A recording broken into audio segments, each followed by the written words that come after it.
الله أكبر الله أكبر الله أكبر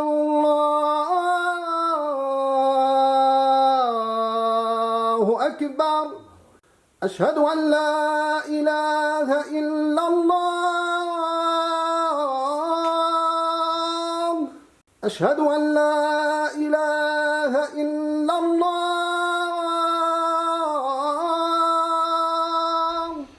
إن الحمد لله نحمده ونستعينه ونستغفره ونستهديه ونعوذ بالله من شرور أنفسنا ومن سيئات أعمالنا. من يهديه الله فهو المهتد ومن يضلل فلن تجد له وليا مرشدا. اللهم اجعلنا في هذا الجمع الكريم من الهداة المهتدين ولا تجعلنا برحمتك من الضالين المضلين. يقول رب العزة في محكم التنزيل بعد أعوذ بالله من الشيطان الرجيم: يا أيها الذين آمنوا اتقوا الله حق تقاته ولا تموتن إلا وأنتم مسلمون. يا أيها الناس اتقوا ربكم الذي خلقكم من نفس واحدة وخلق منها زوجها وبث منهما رجالا كثيرا ونساء واتقوا الله الذي تساءلون به والأرحام إن الله كان عليكم رقيبا. يا أيها الذين آمنوا اتقوا الله وقولوا قولا سديدا يصلح لكم أعمالكم ويغفر لكم ذنوبكم ومن يطع الله ورسوله فقد فاز فوزا عظيما. اللهم اجعلني وأحبتي من الفائزين. سبحانك لا علم لنا إلا ما علمتنا إنك أنت العليم الحكيم. سبحانك لا فهم لنا إلا ما فهمتنا إنك أنت الجواد الكريم. موضوع الخطبة أيها الأفاضل يدور حول النسيان، تعريفه وأنواعه. l'oubli chez l'être humain. الحمد لله الذي خلق الإنسان وخلق النسيان، فما كان من نعمة فهو من الرحمن وما كان من نقمة فهو من الشيطان. وأشهد أن لا إله إلا الله وحده لا شريك له الموصوف والمنزه عن كل نقصان. قال سبحانه وتعالى: لا يضل ربي ولا ينسى. وأشهد أن سيدنا محمدا عبده ورسوله القائل: إنما أنا بشر مثلكم أذكر ما تذكرون وأنسى كما تنسون. صلى الله عليه وسلم. Il n'y a pas un seul être humain sur terre qui ne soit pas concerné de près ou de loin par l'oubli. Nous oublions tous, mais pas de la même façon, pas sur les mêmes choses. Certains oublis sont graves pour les uns, mais ne le sont pas pour les autres. Mais dans tous les cas, l'oubli est considéré comme un défaut. Ou la marad al-asr, des fois, Alzheimer, ou Ktar, il est partout dans le monde. والناس من يصاب بهذا المرض فهو يصاب بالخرف. أيها الإخوة، النسيان من طبيعة الإنسان، وسمي الإنسان إنسانا لكثرة نسيانه، والنسيان هبة من الله تعالى إلينا، والله لا يهب شيئا للإنسان إلا وفيه خير، بل النسيان نعمة عظيمة لا نستطيع الاستغناء عنها ولا يشعر بها ولا بأهميتها إلا من حرم منها. فالنسيان نعمة من عند الله يرحم به خلقه سبحانه. فالناس ينسون همومهم وينسون أحزانهم وينسون المصائب وينسون كل ذي وقع مؤلم على نفوسهم. فتخيلوا كيف ستكون حياة الإنسان بدون نسيان. غتولي ضنك. Pour en parler de l'oubli, Inch'Allah, on a 4 points. Le premier point, si l'on médite quelques instants, on comprend que oublier est un grand bienfait d'Allah subhanahu wa ta'ala. Allah subhanahu wa ta'ala يقول: وإن تعدوا نعمة الله لا تحصوها إن الله لغفور رحيم في سورة النحل. Allah subhanahu wa ta'ala dit: et si vous comptez les bienfaits d'Allah, vous ne saurez pas les dénombrer, car Allah est pardonneur et miséricordieux. Oui, l'oubli est une clémence d'Allah accordée à l'être humain qui médite cela. C'est un grand bienfait pour pouvoir oublier nos problèmes, nos tristesses, nos épreuves dans cette vie, le manque d'argent, la maladie, les problèmes dans la famille, la mort d'un proche, etc. Imaginez si l'on n'oublie absolument rien, si on se souvenait de tout et tout le temps. تخيلوا معي لو أن الإنسان امرأة مات لها ولد وظلت في كل لحظة من حياتها تتذكر موت ولدها، هل ستستقيم لها الحياة أو لأسرتها؟ كيفاش غتعيش هذه المرأة اللي فقدت ولد؟ لولا أن النسيان هو اللي غادي يخليها تعيش. Par exemple, si une femme perdait son enfant et qu'elle s'en souvient chaque jour, elle serait toujours triste et désespérée. Et que deviendra alors le reste de la famille? يعني كل شيء غادي يعيش في هم. تخيلوا أيها الإخوة لو أن رجلا رأى حلما فظيعا، un cauchemar، ثم استيقظ من نومه، إلا أن هذا المنظر، هذا الحلم، le rêve qu'il a vu، ظل يطارده في كل لحظة. هل تستقيم له الحياة؟ والله لا. إذن النسيان رحمة من عند الله سبحانه وتعالى. Un autre exemple, lorsqu'un d'entre nous fait un cauchemar, imaginez qu'après le réveil, ce cauchemar nous hante sans cesse, sans jamais l'oublier. Peut-on vivre ainsi? C'est impossible. Donc, s'il n'y avait pas l'oubli, l'être humain deviendrait fou. ما يتحكمش في الأعصاب ديالو. Le deuxième point, Allah ne réprimande pas les musulmans pour les fautes ou les oublis qui font partie de la nature humaine. يعني الله سبحانه وتعالى ما كيحسش الإنسان على النسيان، السهو والنسيان، لأنه ضعيف. خلق الله في هذا الإنسان هذا النسيان. من أكل أو شرب ناسيا فليتم صومه كما قال النبي صلى الله عليه وسلم, même dans les adorations. Et le prophète sallallahu alayhi wa sallam a dit: de ma communauté, Allah absout l'erreur, l'oubli de ce que ses membres font sous la contrainte. يعني قال النبي صلى الله عليه وسلم في هذا الحديث اللي رواه ابن ماجه: إن الله تجاوز لي عن أمتي الخطأ والنسيان وما استكره عليه. Et dans le Saint-Coran, l'invocation des croyants, Allah subhanahu wa ta'ala يقول: ربنا لا تؤاخذنا إن نسينا أو أخطأنا. إن نسينا أو أخطأنا. Seigneur, ne nous châtie pas s'il nous arrive d'oublier ou de commettre une erreur. Allah subhanahu wa ta'ala accepte de ses serviteurs l'oubli et l'erreur, et nous ne l'acceptons pas de nos femmes, de nos enfants, de nos frères et de nos sœurs. حنا كنقول لا، إلا نسى الإنسان كتقوم القيامة. Par exemple, lorsqu'un frère oublie, et je souligne oublie, un rendez-vous, on lui dit que c'est un hypocrite.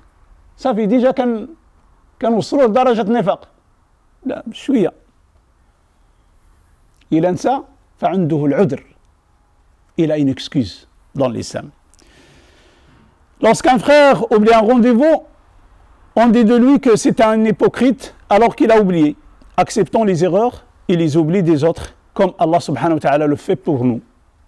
حتى حنا كيما كنبغيو الله سبحانه وتعالى يسمح لنا ويتجاوز عن الأخطاء والنسيان تاعنا. أيها الإخوة، أول من خلقه الله ونسي آدم عليه السلام. قال الله سبحانه وتعالى: ولقد عهدنا إلى آدم من قبل فنسي ولم نجد له عزما. يعني هذا لو ديفو تخلق فينا احنا بني آدم. بل ونسي كذلك خير الأنبياء والمرسلين وخير الناس أجمعين محمد صلى الله عليه وسلم، فقد صلى الظهر مرة 5. Au lieu de 4 unités là, il a prié الظهر 5 unités صلى الله عليه وسلم. ومرة قام في صلاة الظهر أخرى من التشهد الوسطى ولم يتشهد التشهد الوسطى. Imaginez, il arrive même au prophète d'oublier. Le prophète sallallahu alayhi wa sallam a déjà prié salat al-dhuhr en faisant 5 unités de prière. Une fois, et une autre fois, il a oublié le premier tashahhud et s'est levé sallallahu alayhi wa sallam. أيها الإخوة، لكن ليس كل النسيان خير، ففيه ما هو قبيح وفيه ما هو مذموم. وذكره الله سبحانه وتعالى في القرآن فقال: المنافقون والمنافقات بعضهم من بعض يأمرون بالمنكر وينهون عن المعروف نسوا الله فنسيهم إن المنافقين هم الفاسقون. وقال الله سبحانه وتعالى كذلك في موضع آخر أولئك الذين نسوا الله فنسيهم أنفسهم أولئك هم الفاسقون. نعم يصل الحال ببعض الناس أنهم ينسون الله خالقهم ورازقهم لأنهم لا يحسبون إلا حساب الناس وحساب الدنيا. وأما إنساؤه نفسه فهو إنساؤه أسباب رضا الله سبحانه وتعالى عن نفسه ووصول هذا النفس إلى النفس المطمئنة، وزين له العمل دياله في الدنيا فرآه حسنا، هذا أنساه الله نفسه حتى أنه لا يدري ما يفعل. وأما أيضا أن ينسيه الله سبحانه وتعالى كذلك عيوب نفسه فلا يسعى إلى إصلاحها، ونسيه الله سبحانه وتعالى بأن وكله إلى نفسه. فكان من دعاء النبي صلى الله عليه وسلم رب لا تكلني إلى نفسي ولو طرفة عين، ولو طرفة عين même un clin d'œil. كان النبي صلى الله عليه وسلم يكون أمره كله الله والله ما ينساش وفعلا. Le troisième point, il y a une sortie d'oubli qu'il ne faut pas prendre à la légère car il peut être lourd de conséquences pour la foi musulmane. En effet, Allah subhanahu wa ta'ala nous donne la voie à suivre, mais beaucoup oublient les recommandations d'Allah subhanahu wa ta'ala pour suivre les plaisirs futiles de la vie d'ici-bas.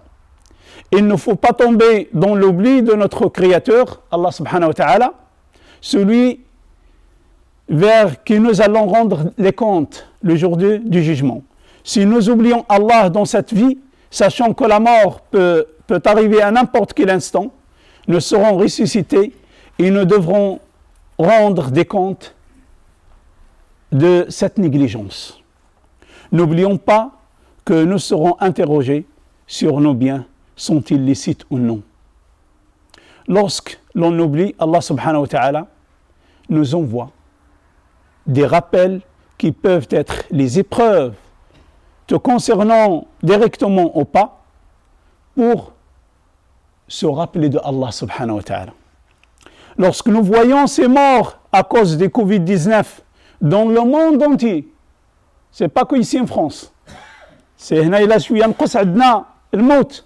on voit dans l'autre part du monde, l'Amérique latine ou dans les États-Unis, le nombre de morts et dépasse les 1000 des fois par jour. Alors il faut se rappeler de Allah subhanahu wa ta'ala. C'est un rappel.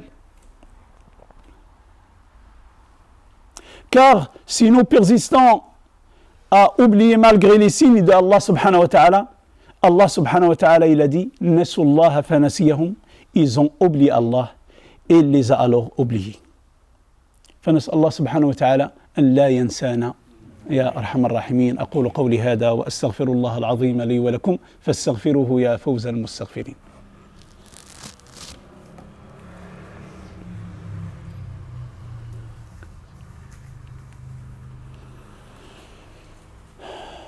الحمد لله وكفى وصلى الله على نبينا المصطفى صلى الله عليه وسلم. النسيان أيها الإخوة قد يكون جائز ونافع بإذن الله أو جميل. فمثلا جميل أن تنسى أحقادك وتبدأ صفحة جديدة مع كل من أساء إليك، وجميل أن تنسى أحزانك وهمومك لتعلم أن كل مصيبة عدا الدين فهي أهون. فكان من دعاء النبي صلى الله عليه وسلم ربنا لا تجعل مصيبتنا في ديننا.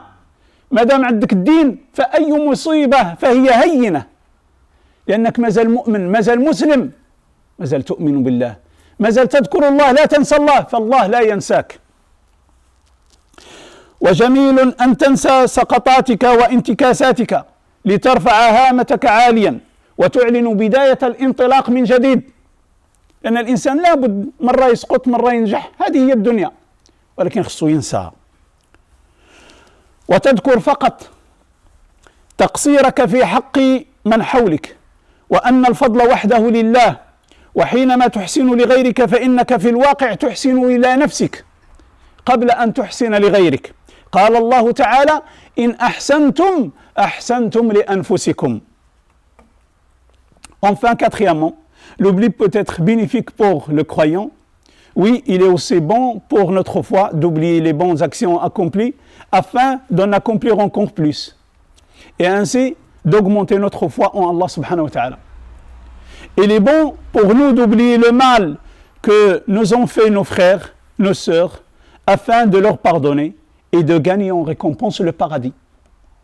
Comme Sidna Youssouf, il a oublié tout ce que ses frères ils ont fait à lui. Il a oublié carrément. L'imam Ahmed radiyallahu anhu rapporte qu'un jour le prophète sallallahu alayhi wa sallam était assis avec ses compagnons à la mosquée et leur dit: l'homme qui va entrer à la mosquée ira au paradis. Et il sallallahu alayhi wa sallam fait la même chose trois jours de suite. Et ce fait toujours la même personne. C'était un compagnon peu connu qui vient de faire ses ablutions et rentrer à la mosquée pour prier, s'asseoir à côté des autres compagnons. Un des jeunes compagnons appelé Abdullah décida de suivre ce compagnon pour connaître la raison pour laquelle il mérite le paradis. Pour cela, il trouva un prétexte pour se faire inviter chez lui 3 jours. Il regardait ses actions pendant les 3 jours, mais ne voyait rien de particulier. Mais c'est normal. L'homme accomplissait les actes obligatoires, mais pas de grand-chose de plus. Abdullah révéla le but de sa présence à ce compagnon. Le compagnon lui dit: je ne fais rien de plus que ce que tu as vu. La azidu ala dhalika shay'a. Dakshi li shftu huwa li kandir. Mais, walakin kayn haja shwiya. Mais j'ai une particularité. Chaque nuit avant de dormir, je pardonne à tous. À tous ceux qui m'ont fait du mal, je ne dors qu'avec un cœur sain. Bqalb salim, nqi. Il oublie les problèmes. Sans haine contre les autres. Il oubliait le mal que les autres lui ont fait pour qu'Allah le récompense, et Allah l'a récompensé par le paradis. أيها الإخوة، هذا هو النسيان في نظرة الإسلام. قد يكون نعمة من نعم الله تعالى إذا كان في طاعة الله، وقد يكون النسيان مصيبة إذا أوصلك إلى نسيان الله ونسيان آية الله ونسيان اليوم الآخر. فنسأل الله سبحانه وتعالى أن لا ينسانا لا في الدنيا ولا في الآخرة. اللهم وفقنا لما تحب وترضاه. اللهم اختم بالصالحات أعمالنا واختم بالسعادة آجالنا. اللهم اشف مرضانا ومرضى المسلمين وارحم موتانا وموتى المسلمين وعافي مبتلانا يا أرحم الراحمين. Le beau-père d'un frère qui est pris avec nous, il est hospitalisé à cause du cancer. فيرجوكم الدعاء له، فأخلصوا له في الدعاء. اللهم اشفيه شفاء لا يغادر سقما. اللهم اشفيه بشفائك التام من المرض والألم. اللهم اشفي جميع مرضى المسلمين. اللهم اشفي المرضى والمريضات. اللهم اعف عنهم يا رب العالمين. اللهم انجح طلاب وطالبات المسلمين في امتحانات البكالوريا هذه السنة. اللهم كن لهم عونا ونصيرا. اللهم وفقهم لما تحبه يا أرحم الراحمين. اللهم ارض عنا في الدنيا وفي الآخرة. اللهم اغفر لآبائنا وأمهاتنا وإخواننا وأخواتنا. اللهم إنا لا نرضى لهم عندك إلا الجنة، فاللهم اجعلهم من أهل الجنة حقا وحقيقة. اللهم صل وسلم على سيدنا محمد في الأولين والآخرين. سبحان ربك رب العزة عما يصفون وسلام على المرسلين والحمد لله رب العالمين.